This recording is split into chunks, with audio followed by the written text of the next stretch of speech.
Thank you very much, Mr. Chairman, for holding this hearing, and thank you so much to our justices for being here. Indeed, I agree with my colleagues that today is a special day when two branches of government can come together to talk about the issues that are pending and important to both of us.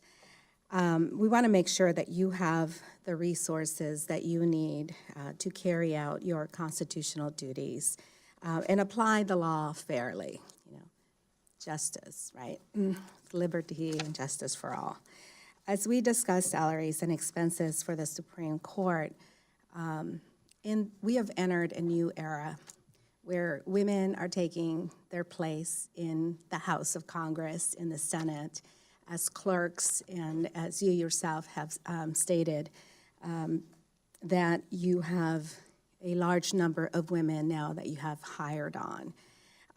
It is important to me, as a female member of Congress, to be able to answer that question that was asked earlier.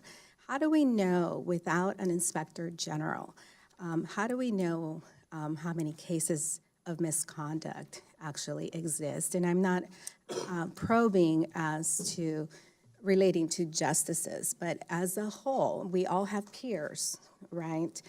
How do we know?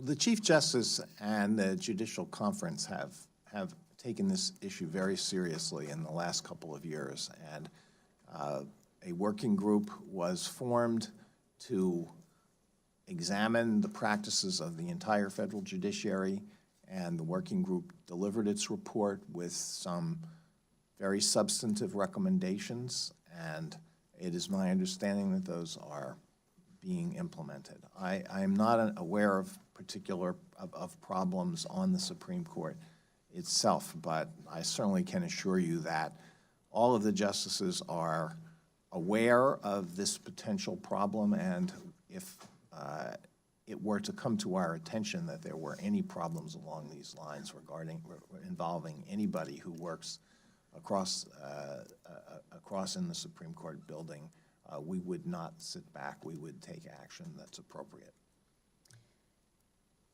Congress has taken this issue very serious as of lately, because we have had some issues, and Congress has an ethics committee that is made up of members of Congress. So while I understand that Chief Justice Roberts and Justice Breyer have argued in the past that there are two reasons why there is no public process that exists, they argue that essentially a code of conduct is impossible to enforce on justices, as there aren't judges that we could bring to the Supreme Court to replace justices. That's what I'm bringing up, the issue of, as with Congress, where we have our own ethics group that is a check and balance on members. Secondly, it was argued that the code of conduct created by the Judicial Conference with Chief Justice Roberts presides over, is only an instrument of the lower courts. And I find these arguments unconvincing. I think there are messages that we send to our employees when we don't put forward transparent policies on how we are going to protect victims and how we are going to deal with whistleblowers and protect whistleblowers. I hope that at some point, without disclosing specific information, that we could have a conversation around this issue, because it is an important issue, not only to our nation, but to the world. Women all over the world are finding their voice, and it cannot stop at the Supreme Court. Well, I do believe that with respect to a code of judicial conduct, Justice Alito has suggested some of the reasons why we have reservations about following the same code that applies to lower court judges. But for that reason, the Chief Justice is studying the question of whether to have a code of judicial conduct that's applicable only to the United States Supreme Court. So that's something that we have not discussed as a conference yet, and that has pros and cons, I'm sure, but it's something that's being thought very seriously about.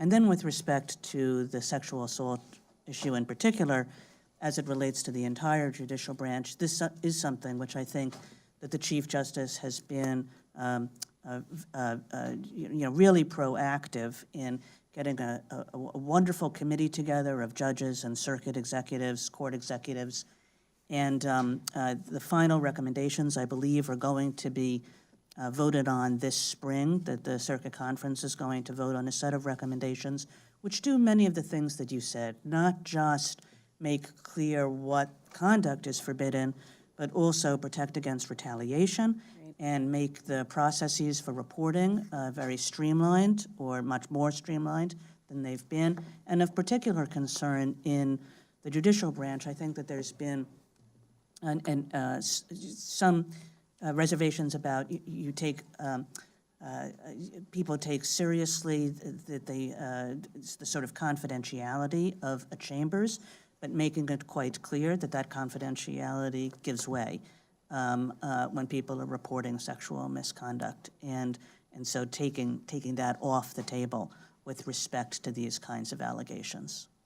Thank you very much. I'm very interested in this subject, so if there's anything that I can do to help move forward, please let our office know, and I yield back.